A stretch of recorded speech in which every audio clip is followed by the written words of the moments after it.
গণতন্ত্র ছাড়া তো বাংলাদেশের মুক্তি বা সমৃদ্ধি অর্জন সম্ভব নয়। রাজনীতির প্রতি এখন বেশি আকর্ষণ মানুষের, ছেলেরা পড়াশোনা ছেড়ে রাজনীতির প্রতি বেশি আগ্রহী। তখন পড়াশোনার দিকে বা খেলাধুলার দিকেই ছাত্রদের আগ্রহ বেশি ছিল। আবার এই রাজনৈতিক আগ্রহের কারণে অনেক সময় এই বাংলাদেশটা স্বাধীন হয়েছে রাজনীতির আগ্রহের কারণে।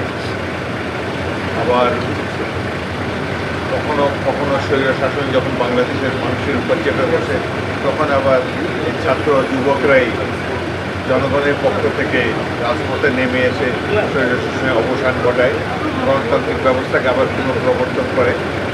সেই দিক দিয়ে রাজনীতির এই একটা ভালো দিক আমি লক্ষ্য করেছি যে সাধারণ মানুষের সচেতনতা বেড়েছে, গণতন্ত্রের প্রতি তাদের বৈজ্ঞানিক আগ্রহ বেড়েছে।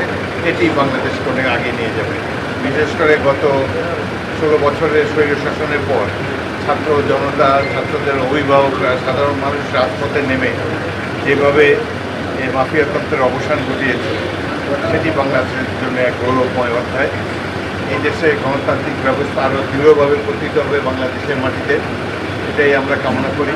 এবং গণতন্ত্রের মাধ্যমেই আমাদের অর্থনৈতিক অগ্রগতি অর্জন করা সম্ভব বলে আমি বিশ্বাস করি।